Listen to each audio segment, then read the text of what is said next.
For the first time in decades, the World Cup final is taking place at a venue designed for American football, New York, New Jersey Stadium.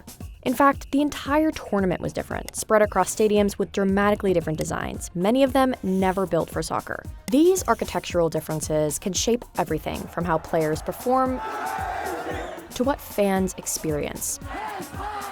So we asked a stadium architect, what makes the best venue for the world's biggest sporting event?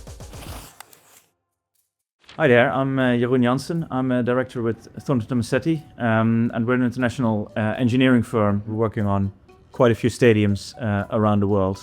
First, let's get the lay of the land. The 2026 World Cup spans 16 stadiums. Some are entirely open air, some have a partial roof over spectators, and others can be fully enclosed.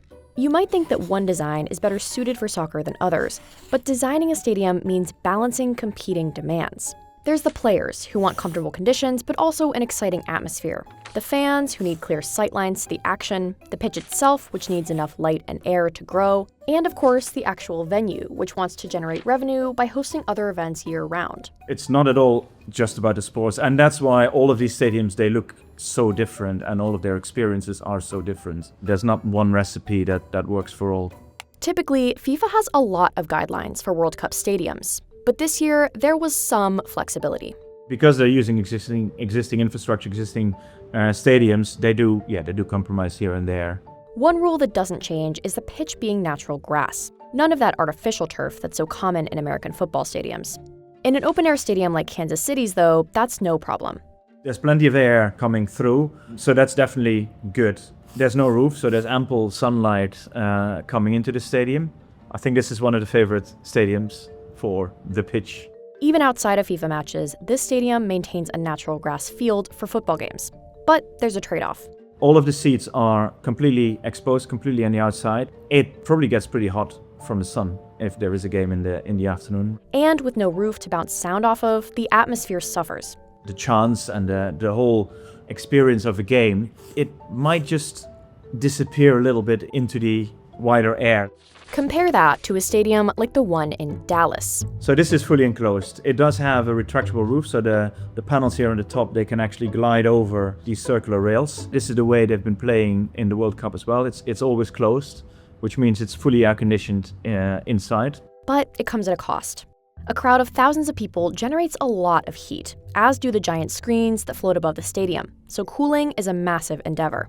These type of stadiums, they tend to consume huge amounts of energy, generate a lot of additional heat to the already hot air. So in a way, they kind of become a little bit controversial in that way as well. And an enclosed space can be loud. Sometimes that's good for atmosphere, but other times it can be too much. You can just see the dark gray panels here. So they do absorb and attract some of that noise while still reflecting enough. In Dallas, an air-conditioned stadium might be best for the players, but what do fans want? Here's where a stadium like Mexico City's wins handily. You can see that this is purposely built for soccer in the first place, right? A partial roof provides shade for the fans while still letting in light for the grass pitch. And this style of roof reflects sound without being too loud. The seating is also different. The seating tiers are very close, so you got your pitch ending here, you got a seating tier here. I noticed these steep tiers here, right? Versus Kansas City was a lot more flatter. So one of the first things actually when you, as an architect, engineer, start designing a stadium is sightlines. What is important is that all of the spectators have a good view. So really what that means is if we got a person sitting on the tier and the next person needs to be able to look over the head of the person in front of them without having any obstructions. And then really what we want to do is, if we extend that line, we want to see the start of the pitch. These viewing angles vary based on the sport. For football, the seating tier has to start higher up to see over the crowded sidelines. Not so with soccer. And stadiums designed for football tend to be larger. That means bigger screens to help the people in the nosebleeds. The bigger the screens, actually, the further away the seats can be. Soccer stadiums, on the other hand, tend to be smaller, more compact venues. And the play happens all over the pitch, whereas American football is a lot more focused on lateral movements across the yard lines. For that reason, stadium designers tend to maximize football seating on the long edge of the field. Often the corners are open, so whereas Soccer actually tries to go all the way around to create that enclosed bowl. But there are downsides to this design too. It's probably a less of a commercial moneymaker, let's say. But by being a purpose-built soccer stadium and it being the biggest stadium in Mexico, it has a lot of history. There's been World Cups hosted here before, right? But this year's World Cup final isn't at a soccer-specific stadium. It's being played at the New York, New Jersey Stadium. Do we say New York? Do we say New Jersey? It's officially New Jersey, right? Like many American football stadiums, it's surrounded by parking lots. You see the car park around it, right? Like, I don't even see the city. Like, it's all car park. All that concrete heats up the surrounding area. But if you're willing to brave the heat, what's the best seat in the house? I think it varies a little bit who ends up in the finals, to be honest. If I'm impartial, then it's probably a seat up here, sort of in the middle of the seating tier, because you're high up so that you can actually comfortably, without turning your head too much or missing action, you can see both goals, so you can really see the whole action and the whole game happening.